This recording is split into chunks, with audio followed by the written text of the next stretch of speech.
हमारा part number 6 है class 5th का प्रेम भावना। अब कंटिन्यू करते हैं इस चैप्टर को। एक छोटे से टापू पर सभी भावनाएं, सुख दुख, अमीर गरीब, सुंदरता, बुद्धि, प्रेम एक साथ रहती थी। इस कल्पना में माना गया है कि सभी भावनाओं को कल्पित किया गया है, कल्पना के आधार पर है कि मनुष्य की भावनाएं, रिश्ते किस तरह से बंधे हुए होते हैं, क्या प्रेम, सुख दुख, अमीर गरीबी, बुद्धिमत्ता, मूर्ख, उनके बारे में बताया गया। तो वो लेखक ने लिखा है कि एक टापू पर जो भावनाएं थी, जो इमोशंस थे, वो सभी एक साथ रहते हैं। इसमें सुख दुख, अमीर गरीब, सुंदरता, बुद्धि और प्रेम। एक दिन बुद्धि ने सभी भावनाओं को बताया कि जिस टापू पर वे रहती हैं वह कुछ ही दिनों में डूबने वाला है।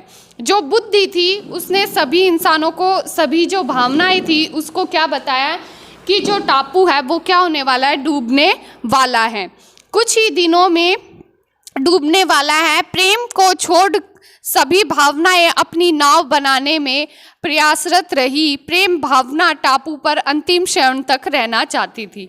जो प्रेम था, जो प्रेम की भावना थी, उसको छोड़ के सभी जितनी भी भावनाएं थी, सुख दुख, अमीर गरीब, सुंदरता, बुद्धि, सभी ने क्या किया, नाव बनाने के काम में लग गई।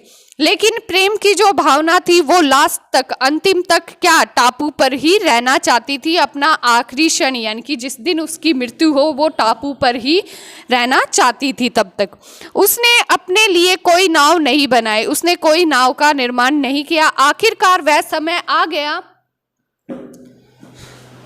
जब टापू डूब गया। अंत में क्या समय आया कि टापू क्या हो गया, बिल्कुल ही डूब गया। सभी भावनाएं अपनी अपनी नाव में सवार थी। जितनी भी भावनाएं थी, जितने भी इमोशंस थे, वो अपनी नाव में सवार हो गए थे। प्रेम भावना ने अब दूसरी भावनाओं से सहायता लेनी चाहिए। जो प्रेम भावना थी उसने दूसरी जो भावनाएं थी उनसे सहायता ली, अमीरी से, गरीबी से, सुख से, दुख से, सुंदरता से। वह अमीरी के पास गई। प्रेम भावना ने अमीरी से निवेदन किया कि वह उसे अपनी नाव में बिठा ले। जो प्रेम भावना थी उसने अमीरी से बोला कि कृपया कर मुझे अपनी नाव में बिठा लो। अमीरी ने कहा, मेरी नाव में इतने हीरे मोती, सोने चांदी, धन दौलत है कि उसमें कोई स्थान नहीं बचा, इसलिए मैं तुम्हें अपने साथ नहीं ले जा सकती। प्रेम भावना ने, जो प्रेम भावना थी, उसने अमीरी से कहा कि मुझे अपनी नाव में बिठा ले। लेकिन अमीरी क्या क्या जवाब आया, मेरे पास धन दौलत सब कुछ है, सोना चांदी, मैं तुम्हें इसमें नहीं बैठा सकती, ना तुम्हें अपने साथ ले जा सकती। प्रेम भावना ने गरीबी की नाव देखी तो उसे देखकर उससे सहायता मांगने का मन किया। उसकी नाव में जगह जगह छिद्र थे। उसे शक था कि यह नाव शायद ही गरीबी को पार ले जा सके। उसने देखा कि जब वो गरीबी के पास सहायता मांगने के लिए गई तो उसकी जो नाव थी वो भी गरीब दशा में थी। जगह जगह गड्ढे बने हुए थे, छेद बने हुए थे। तो उसके मन में विचार आया कि ये तो पता नहीं गरीबी को ही किनारे तक ले जा पाएगी या नहीं। तब उसने सुंदरता से अपनी नाव में बैठाने के लिए निवेदन किया, परंतु सुंदरता ने तो दूर से ही इनकार कर दिया। उसका कहना था कि गीली प्रेम भावना को अपनी नाव में बिठाने से उसकी सुंदरता कम हो जाएगी। उसने कहा कि तुम सुंदरता के पास जाओ। वो सुंदरता के पास गई, लेकिन उसने तो दूर से ही मना कर दिया और कहा कि तुम गीली हो और तुम्हें बैठाने से मेरी जो सुंदरता है वो कम हो जाएगी। प्रेम भावना ने दुख से अपनी नाव में बैठाने को कहा। दुख ने उत्तर दिया, मैं तो पहले ही दुखी हूँ, मुझे और दुखी मत करो, मुझे अकेला रहना है और ही अच्छा लगता है। तभी प्रेम भावना ने देखा कि उसे उसके बराबर से अपनी सुख उसके बराबर से अपनी नाव ले गई। तभी उसने दुखी से कहा कि दुखी, तुम मुझे अपनी नाव में बैठा लो। लेकिन दुखी ने उत्तर दिया कि मैं तो पहले ही दुखी हूँ और मुझे ऐसे तंग मत करो और दुखी मत करो, मुझे अकेला ही रहने दो, मैं अकेला ही खुश हूँ। और तभी उसके साइड में से जो सुख भावना थी वो अपनी नाव लेकर चली गई। उसने सुख को आवाज़ लगाई, लेकिन वह तो अपनी मस्ती में ऐसी खोई हुई थी कि उसे कहाँ कोई आवाज़ सुनाई देने वाली थी। सुख यानी कि सुख मतलब खुशी, हैप्पीनेस, वो अपनी मौज मस्ती में खोई हुई थी तो उसको कोई भी आवाज़ सुनाई नहीं दी। तभी प्रेम भावना के कानों में आवाज़ आई, इधर हमारी नाव में आ जाओ। तभी उसको एक आवाज़ सुनाई देती है कि आप हमारी नाव में आ जाओ। उसने देखा एक नाव में बैठे एक वृद्ध पुरुष और स्त्री उसे अपनी नाव में आने को आमंत्रित कर रहे हैं। यानी कि बूढ़े जो स्त्री और पुरुष का एक जोड़ा बैठा हुआ था और वो उसको अपनी नाव में बुला रहे थे। प्रेम भावना की प्रसन्नता का ठिकाना न रहा, वह तुरंत उसकी नाव में जा पहुंची। जो प्रेम भावना थी वो बहुत ही ज़्यादा खुश हुई और उसकी नाव में चली गई। अपनी जान बचाने की उमंग उसने यह भी न पूछा कि वो कौन थे। जब वे तीनों सुरक्षित सूखे टापू पर पहुंच गए तो वृद्ध पुरुष नाव से उठा और चुपचाप आगे बढ़ गया। वृद्ध स्त्री नाव में ही थी। जब वो एक सुरक्षित टापू पर जहाँ पर बाढ़ का कोई खतरा नहीं था वहां पहुंच गए तो एक जो बूढ़ा आदमी था वो कहाँ चला गया, उस नाव से उठकर आगे बढ़ने लगा और जो स्त्री थी बूढ़ी वो उस नाव में ही रही। प्रेम भावना ने उससे पूछा, मेरी जान किसने बचाई? वह वृद्ध जो चले गए कौन थे? तब उस वृद्ध स्त्री ने उत्तर दिया, मैं बुद्धि हूँ, और जो वृद्ध चले गए वह समय थे, उन्होंने ही तुम्हारी जान बचाई है। तो जब उसने बूढ़ी स्त्री ने यानी कि प्रेम भावना ने उत्तर दिया कि वो जो वृद्ध चले गए वो कौन थे और मेरी जान किसने बचाई और तुम कौन हो, तो वो कहती है, जो बूढ़ी स्त्री थी वो जवाब देती है कि मैं बुद्धि हूँ और जो वृद्ध चले गए, जो बूढ़े इंसान थे वो जो चले गए वो समय थे, यानी कि वो टाइम था, और तुम्हारी जान उस टाइम ने, उस समय ही ने ही बचाई है, क्योंकि केवल समय को ही पता था कि तुम्हारी इस दुनिया में विशेष आवश्यकता है। तुम्हारे बिना दुनिया इतनी कठोर हो जाएगी कि वहाँ रहना मुश्किल हो जाएगा। तुम ही मनुष्य को स्नेहपूर्ण और पृथ्वी पर रहने योग्य बनाती हो। उस बूढ़ी स्त्री ने उसको बताया है क्योंकि जो समय था कि उसी को ही सिर्फ तुम्हारी महत्वता, प्रेम की महत्वता पता था। उसको पता था अगर प्रेम ही दुनिया में नहीं रहा तो सारी सृष्टि, सारे मनुष्य कठोर निर्दयी हो जाएंगे और मनुष्य प्रेम से, स्नेहपूर्ण से यानी कि खुशहाल जीवन से पृथ्वी पर रहने योग्य नहीं बचेंगे। एक प्रेम ही है जो मनुष्य को स्नेहपूर्णता से और पृथ्वी पर रहने योग्य बनाता है। यह सुनकर प्रेम भावना धरती पर घूमने निकल पड़ी ताकि मनुष्य और स्नेहपूर्ण हो सके। ये सुनते ही जो प्रेम की भावना थी वो नाव से उठी और धरती पर जगह जगह घूमने के लिए निकल पड़ी। क्योंकि ताकि जितने भी मनुष्य हैं वो स्नेहपूर्वक से खुशहाली रह सकें। नेक्स्ट है बेटा क्वेश्चन आंसर। तो क्वेश्चन आंसर डिस्कस करने से पहले हम इस चैप्टर के शब्दार्थ देख लेते हैं। अंतिम मतलब आखिरी, छिद्र मतलब छेद, स्त्री मतलब औरत, क्षण मतलब पल, शक मतलब संदेह, किसी पर संदेह होना, वृद्ध मतलब बूढ़ा, निवेदन मतलब आग्रह, आमंत्रित करना मतलब बुलावा देना, स्नेह मतलब प्रेम। अब नेक्स्ट नीचे लिखा हुआ है नई वर्तनी। इन शब्दों को इस तरह भी लिख सकते हैं। ठीक है, नेक्स्ट क्वेश्चन है ओरल क्वेश्चन, सोच समझकर बताइए। अमीर भावना की नाव में क्या क्या रखा था? तो देखते हैं। नेक्स्ट, अमीर भावना की नाव में क्या क्या रखा था? तो अमीर भावना की नाव में सोने, चांदी, हीरे मोती रखे हुए थे।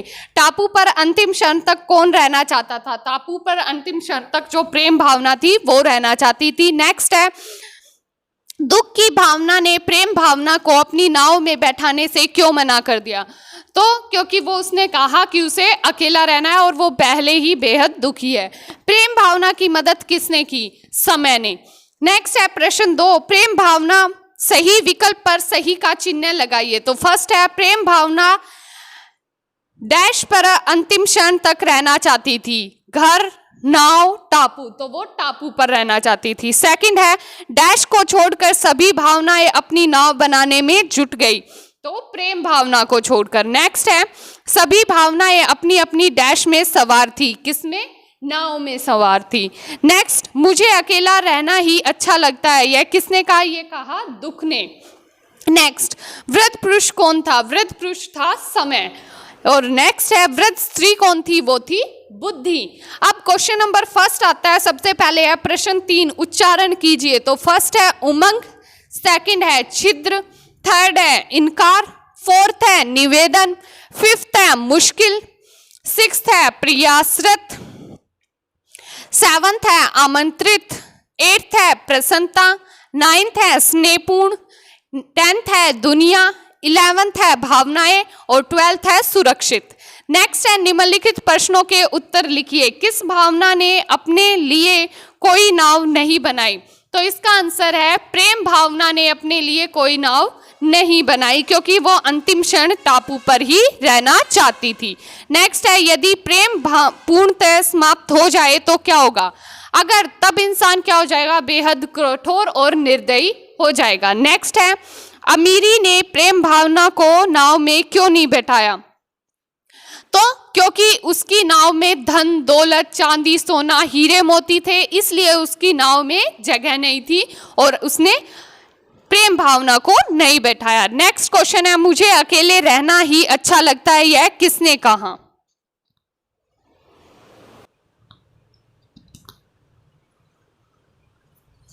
नेक्स्ट क्वेश्चन है मुझे अकेला रहना ही अच्छा लगता है, यह किसने कहा? यह बात दुख ने कही थी। नेक्स्ट वृद्ध पुरुष और स्त्री कौन थे? जो वृद्ध पुरुष और स्त्री थे वो कौन थे? वृद्ध पुरुष क्या था, कौन था? समय था। और जो वृद्ध स्त्री थी वो कौन थी? बुद्धि थी।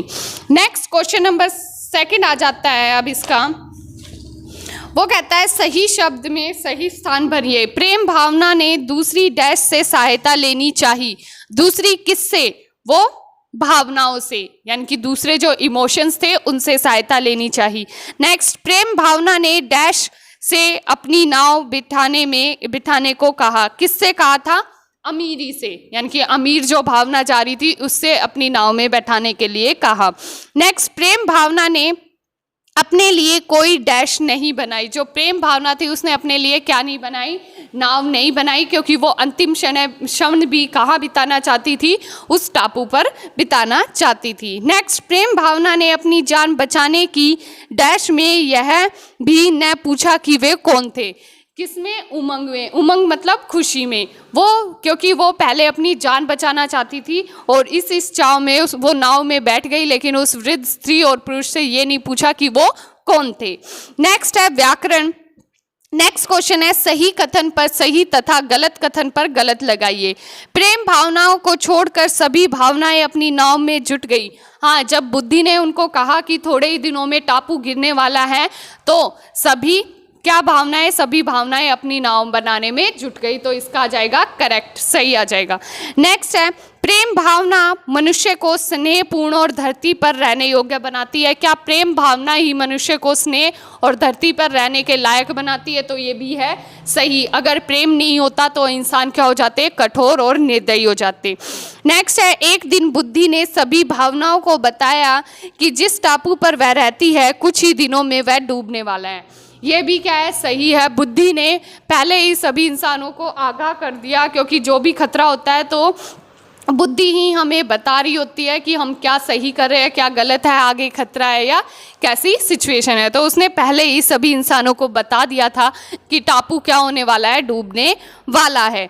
नेक्स्ट प्रेम भावना के बिना हमारी दुनिया नष्ट हो जाएगी। नहीं, प्रेम भावनाओं के बिना हमारी दुनिया क्या हो जाएगी? कठोर और निर्दयी हो जाएगी, नष्ट नहीं होगी। नेक्स्ट वृद्ध पुरुष समय था। जो वृद्ध पुरुष था क्या वो समय था? तो ये क्या है? सही है। जो वृद्ध पुरुष था वो क्या था? समय था। नेक्स्ट आ जाएगा व्याकरण बोध। विलोम शब्द लिखिए। सुंदर। अब सुंदर का विलोम क्या है? असुंदर भी आ सकता है। विलोम होता है बेटा अपोजिट वर्ड, इनका उल्टा लिखना है। तो सुंदर का असुंदर भी आ सकता है या कुरूप भी आ सकता है। नेक्स्ट सुख। सुख का क्या हो जाएगा? दुख। नेक्स्ट अमीरी। अमीरी का विलोम उल्टा क्या होगा? गरीबी। Very good. नेक्स्ट प्रेम। प्रेम का क्या होगा? नफरत यानी कि घृणा। नेक्स्ट वृद्ध। वृद्ध का क्या होगा? जवान। नेक्स्ट धन। धन यानी कि जिसके पास बेहद धन हो, तो उसका आ जाएगा गरीब, जो इसकी निर्धन जिसका हो जाएगा। नेक्स्ट मुश्किल। मुश्किल का आसान या सरल, लेकिन मुश्किल का होता है आसान। नेक्स्ट अच्छा। अच्छा का अपोजिट क्या होगा? बुरा। नेक्स्ट क्वेश्चन है तुकांत शब्द लिखिए। क्षण, रण, मोती। मोती का क्या हो जाएगा? रोती। नेक्स्ट मस्ती, हस्ती। नेक्स्ट घूमने।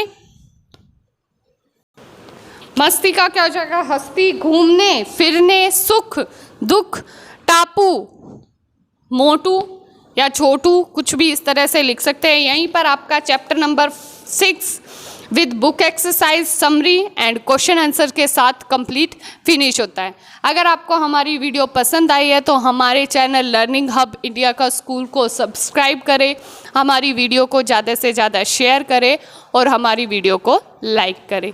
Thanks for watching. Thank you.